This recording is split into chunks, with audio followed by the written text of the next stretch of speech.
All right, we are back with another Dragon Ball Super card game video. This one is a deck profile. This one is with the same person who actually got first place in one of our circus series, and that is Brandall. How you doing? I'm doing pretty well. Yourself, Android? I am a-okay, despite of all of the comments of the Facebook post that happened yesterday. But man, that is a different story for a different day. Today we have a first place undefeated Super Saiyan 3 Reboot leader, deck that played in the circus series, and of course he took it to the CM large store online regionals, was the best of 3 with this event, best of 1, our circus series event that is. So let's get right into it. Here is the list, and the first peek here, a lot of good blue stuff along with some of the good Bojack stuff too, which is a really good surprise and makes sense honestly with this leader, right? Can you remind everybody what the leader does, by the way, just to make sure, since not too many people play Super Saiyan 3 Reboot? So for y'all that do not know, this leader derives from an older set, from set 9, Universal Onslaught, and the leader only lets you have 6 energy both sides. The reason behind that is because it's actually a ramp based leader. What it does is that when it attacks, you can choose one card in your hand, place it at the bottom of your deck, choose a card in your life, and add it to your energy in rest mode. You can awaken at 4 life, but all you do is draw 1. I understand that some people may think, well, you're losing hand advantage, but at the same time too, you're also gaining energy for later on. On the backside, you still have that same, I can't have more than 6 energy, of course. But when it attacks, you draw a card, the leader gets +5, so that's good offensively in that sense. And at the end of the turn, you choose up to 3 of your mono blue energy and switch it back to active. The reason why it's important that I state mono blue is because sometimes if you run multicolor in this deck, you may want to check to see that you are not able to restand that because it only lets you do mono blue. Yes, sir. Yeah, that's exactly what it is. And, you know, I think that's where we lean towards this leader and the Bojack stuff, because with both that, the untapping 3, the mono blue, and as well as the Bojack stuff, and as well as all of the 4 cost, 5 cost sort of beaters here, or 6 costs here, we'll kind of go through them. It really makes sense. So like, we have the Boo Unison, which is just nuts, honestly, just untapping 4 basically. With this one, you basically get all of the energy back, right? That's just wild.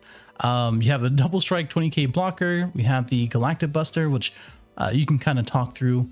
It kind of goes in correlation with the Bojack Evildoer here. And we have Dimension Magic, which is pretty much a staple for negates, and as well as untapping Sensu Bean, again, defensively and offensively. Sentinel Super Combo, you can kind of talk through that as well. A good pick, I'm guessing, because of the leader effect. Hero's Prospect for the bigger beaters, even like Dark Broly. The baby stuff with the, what is it? The Majin Buu, the God Sealing, and the baby, all really good black or mono blue cards. And then the Vegeta Ready to Rumble tapping 4 for them, getting a 20k blocker, and then them negging a energy. A Booney, such a big beater. Same thing with Mirachum, the 6 drop that gets all the cards in the hand. You can kind of talk about that. I think Kefla helps with the draw power. And then Bojack, you know, I always forget what Bojack does. So you can talk about that. And then the Nuts Secret Rare. So as far as the main deck, you know, what would you like to kind of emphasize and talk through? So I know in restrictions to the leader, you're probably thinking that, how am I going to play the 8-drop Bojack? It's an 8 cost. But if you're able to combo him from either your hand or your energy, you can pay 4 to go ahead and play him in rest mode, drawing you a card and bottom decking any of the battle cards that your opponent controls, but it does not ignore barrier. So anything that does have barrier, you cannot bottom deck. Now, as far as why it is played in rest mode, which is very important because it does have another auto that states that if your opponent declares an attack with a battle card, you can choose one of your blue energy to switch back to active and switch one of your opponent's energy to rest mode. It is a 30k double strike, dual attack. So it's a pretty hefty boy. Also, he has an EX evolve for 5 energy. You draw 2 on top of a 3 or 4 cost Bojack, which we do play in the deck as well. So if you ever feel like, man, I need another body to swing with, and you don't really have anything else to play, but you do have the 4-drop that I also play in this deck, you can EX evolve, draw 2 on top after you swung with him, and it's another 2 swings. At the end of the turn, if you have both the unison and the leader skill, you restand 4 energy. So it's all like you played only for 1 energy at most. Nice. Okay, cool. I mean, overall, looks like this deck, at least the main deck here, we'll talk about this side. Looks like it's really good, you know, coming to the mid range or after turn 3. What were like really good cards in the main deck? What were kind of like the MVPs? So one of the other amazing cards in this deck is the 4-drop Vegeta. It's a negate that acts as another turn-stopping negate. Many other colors such as red, green, yellow have other ways to stop their attacks, followed by Topo, Nimbus, Dormant, Frieza. In blue, you only have Baby Hatch that acts as a means to stop them from swinging. But this Vegeta says that when it's played, your opponents can't attack unless they choose one of their cards from their energy and place it in the drop area. Keep in mind, that is for every swing. So he himself is not only a negate, but acts as a blocker. So if they have to attack to deal damage to make sure that they get a hit in on you, you can block with him, and then that stops 1 energy going into the drop area. The next thing is that your unison also is a blocker as well that gets restood at the start of your opponent's main phase. So that's another blocker. So that's 2 energy. And then if they swing with a battle card, you can do the -1 to send one of their battle cards, probably the one that's attacking more than likely, put it at the bottom deck, and that's 3 total energy. That is a crazy way of saying you are not getting into my leader for damage. For sure. Yeah, I do agree with it. It's probably one of the most annoying cards to play against, if anything.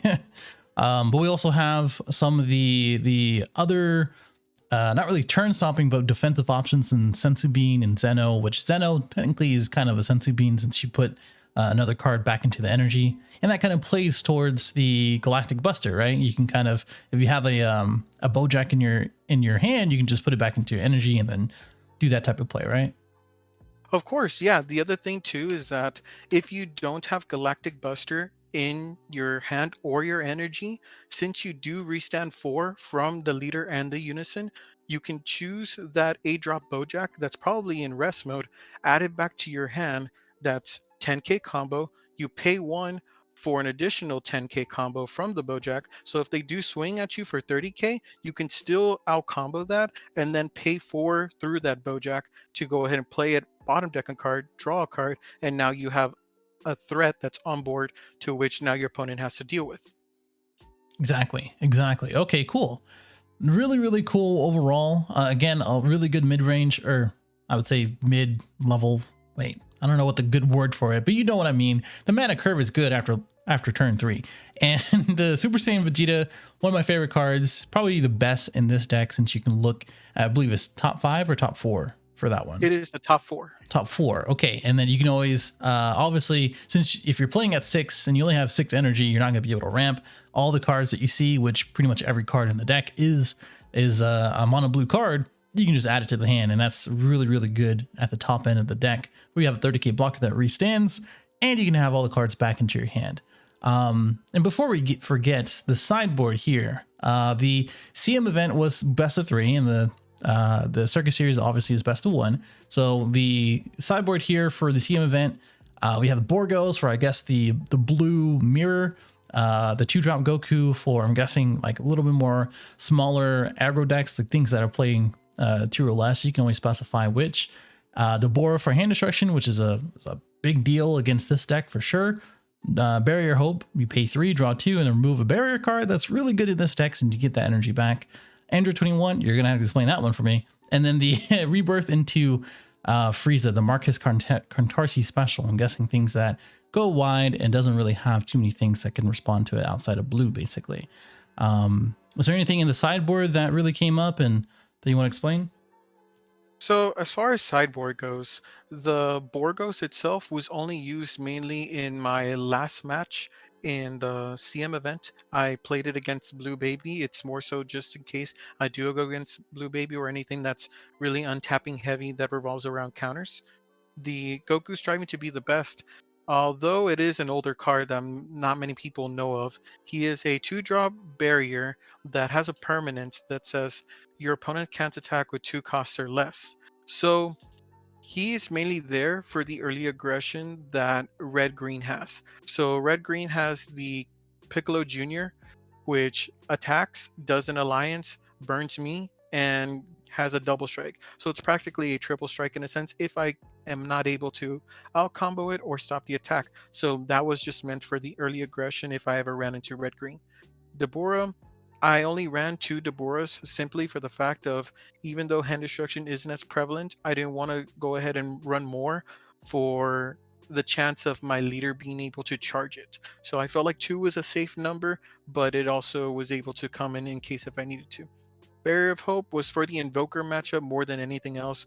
The 3-drop Vegeta can pose a threat. I don't have many barrier removal other than the 5-drop Baby Golden Avenger. So that was just more so in case if I did run into that matchup. I never did, so it was never needed. The 4-drop Android 21. Now, that card I found in my binder and I read it thinking to myself, this is actually pretty good for decks that go ahead and spam a lot of bodies that are 4 costs or less, or just deciding to play 4 costs in general, like Meki Kabura, for instance. So, what she does is that you pay for, play her, you choose a card in your energy, place it in the drop area, and you choose all of your opponent's battle cards that are 4 costs and less and bottom deck them. So it's similar to the whole Bojack Brigade stuff that chooses cards and bottom decking them, but instead of paying so much for only one body, this goes ahead and gets rid of everything that doesn't have barrier. Cool. The Rebirth of Justice, Yeah. that was just more so in case if there was stuff that involved the barrier and I did need to find a way to out it that wasn't through Barrier of Hope because they had so many more bodies. Gotcha. Okay. And yeah, like I said, anything outside of blue is going to be pretty good. Um, yeah, I mean, that's pretty much the list. Is there anything that we missed here or that you wanted to mention? If anything, the one thing I do want to mention, if we go back to the main deck, is Kefla Frenzy, Energetic Frenzy Kefla. So she, although is a 7 cost, she gets reduced down for 1 per blue battle card you do have in the battle area. So if you do only have 1 on board, don't worry, you can still pay 6, play her. If you have your leader, the unison, and her, you're able to not only draw so many cards every turn, but you're able to restand all 6 of your energy, making it to where that tapping out isn't really a bad idea after all. Okay, cool. All right. Well, that's pretty cool. Obviously, untapping more energy and drawing cards are it's going to be the way. And that kind of brings us to the matchups. So, again, you went undefeated for the circuit series, our weekly circuit series. If you ever have interest in it, it's in the description below. But we did play a plethora of decks, two Bard's Crew and a Super Saiyan 3 reboot mirror, which is still just funny to me. And then for the CM Large Star Regional Online, which is again best of 3, a good plethora of decks as well in those 5 rounds.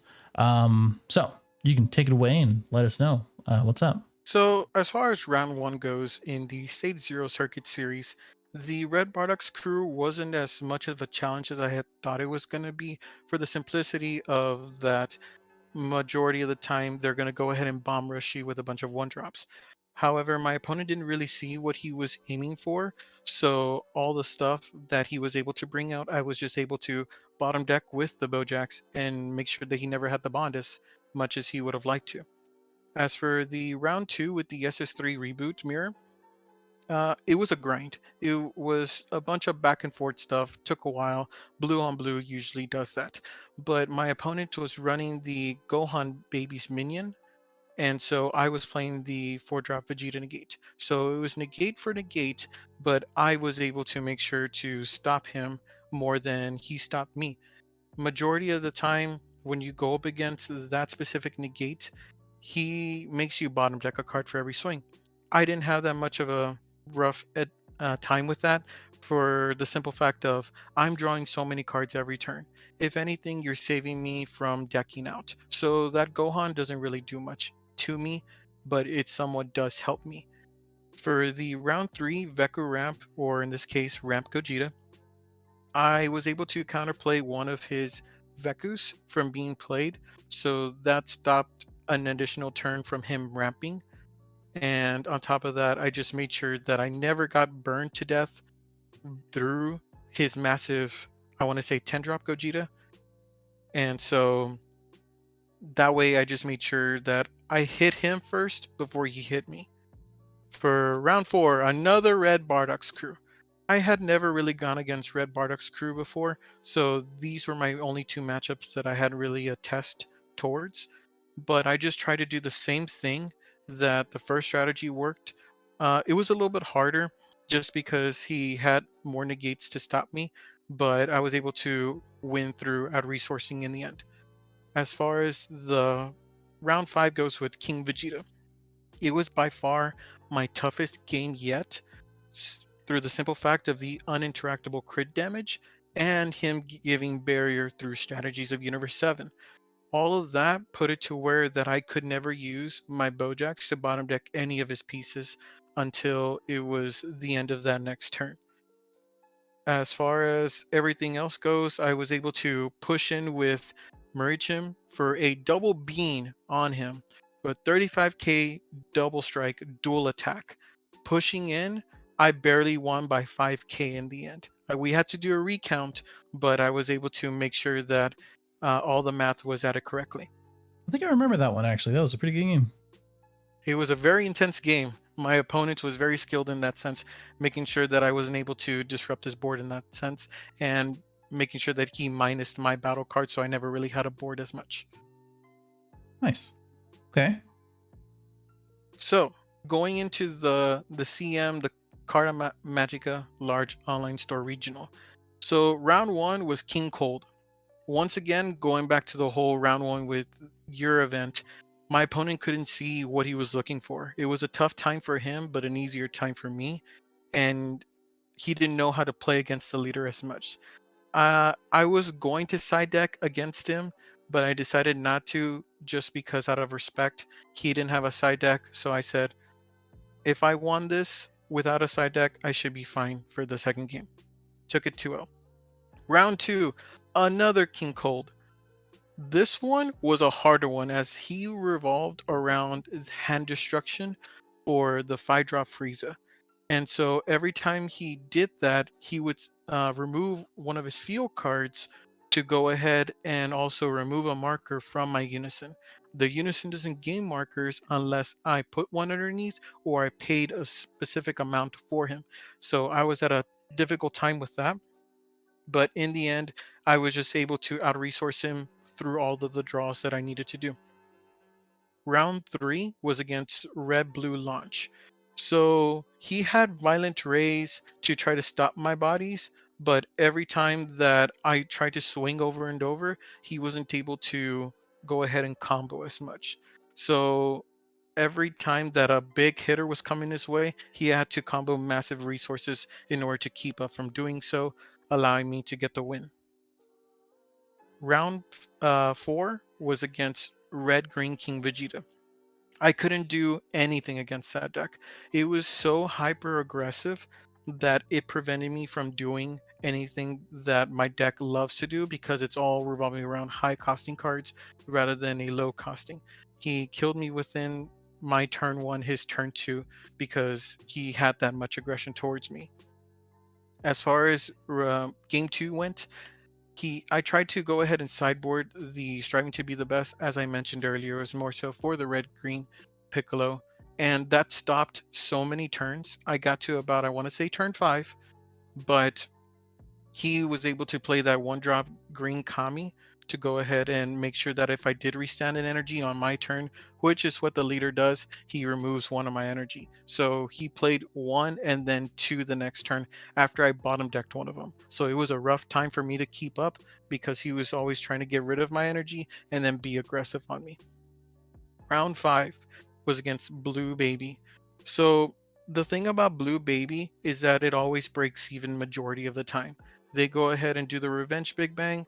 They go ahead and just draw one, restand an energy. Revenge Big Bang is really good in Baby, but if I'm able to out resource you, then you're only just breaking even, as I mentioned. I made sure to try to get rid of the Boo Unison as much as possible on his side of the board, so that way he wasn't able to go ahead and continually draw cards and have a threat to my board with E-1. He Nice. played the Okay. Gohan. I'm sorry. Oh, good, good. I was just gonna say, just on top of that too, just like my opponent from the round two in your circuit series, he was playing the Gohan negate Mhm. and made sure that that card wasn't necessarily a threat to me with all the cards that I drew off of Kefla, SS4 Vegeta, the Unison, the Leader Swing. Everything that I did was just plussing, plussing, plussing. And so that never really did anything to my hand. Instead, it just helped me make sure I never decked out, as I mentioned earlier. Good. Okay. Well, that's good information. I mean, I know a lot of these matchups can be pretty tricky, but it's definitely a learning process for that. And again, that kind of brings us to why this deck. We kind of talked about it. It's more of this, you really enjoy this leader. Obviously, some people are going to mention the Super Saiyan 3 reboot that took Vegas as far as the large store regional as well. But I think you played this before that as well. But is that why? Is just more of like you just wanted to play the deck or lead the leader, I should say? So I had actually been playtesting with this specific leader for previous sets, but as of recent, I had made the deck 2 weeks prior to the Vegas event. So I had everything that I wanted before the list even came out. If you compare the lists, they're different. You'll see like the Raditz unison, you'll see different ratios in the decks. So I want to say that mine is more centric towards my own playstyle. Um, I want to say this has been the most fun that I've had with any deck. I understand it's not an aggressive deck, it's more mid range to long game, but I've had games where I've had 20 plus cards in hand. And so I just feel like I have a literal book, and my opponent asking me for a response. I'm just there scrolling through each card that I have and say, do I actually have one? Because I'm pretty sure I do. Let me just go ahead and find it. Nice. Okay. Well, that explains that. And then we have the sequencing and Mulligan. So real quick, what's a few turns and as well as Mulligan that you want to kind of do and see? So as far as sequencing goes in mulligans, with the mulligans part, you want to make sure you have three specific cards in your hand. You want to have the 8-drop Bojack, your Unison, and a Galactic Buster. The reason behind that is because turn one, you want to make sure you charge the 8-drop Bojack so you have it later on, and then Galactic Buster will be used when the time is ready to use on the 8-drop Bojack. Or you could, for whatever reason, charge the 4-drop, which might have that chance through your leader skill. Now, the Unison is very important too because it gets you that additional draw every turn afterwards once it's played, so you can recover those cards that you did bottom deck from your leader swing. The other thing that I will mention is that SS4 Vegeta is very crucial to this deck. Once you feel like you'll hit that 6 energy, so you can play it, look at the top 4 and add everything to your hand. That card replenishes so many cards that you had lost for every bottom deck that you did. As far as sequencing goes, if you go first, you have that opportunity to go ahead and play your Boo Unison by turn 3. You swing, charge, pass, they swing, you take the damage. Next turn, you draw, you charge, swing with leader, you bottom deck a card. Now you're at 3 energy. The next turn, once that comes up, you'll have your 4th energy for sure. That doesn't matter that your opponent gets you down to 4 life or anything.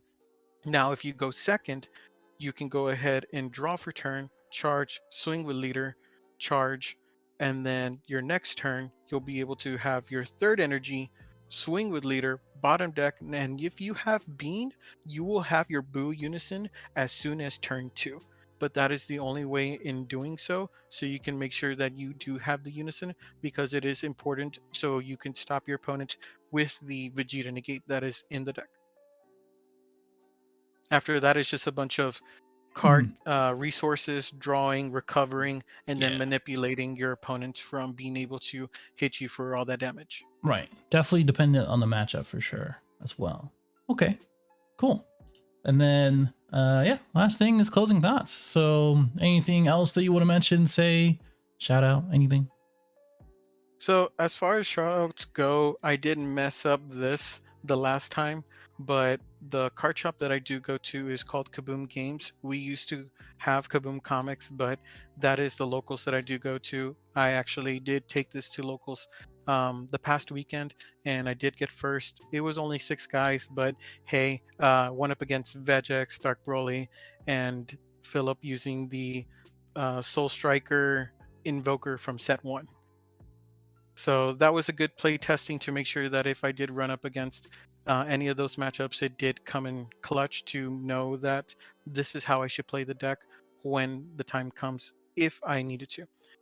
Any other shout out would just be to my wonderful girlfriend who is still going through all her treatments. Hopefully, she'll be done by next month or so, and everything will go well. She supports me, she gives me all the motivation that I need, and I greatly appreciate all of that. Also, thank you, Android, for the chances and opportunities once again for the webcam. I know this is my second time appearing on your channel because of your circuit series, so I just want to give a huge shout out to you for giving us this chance to play. Cool. Well, no problem. And hopefully everything goes well with her. So far, so good, I think.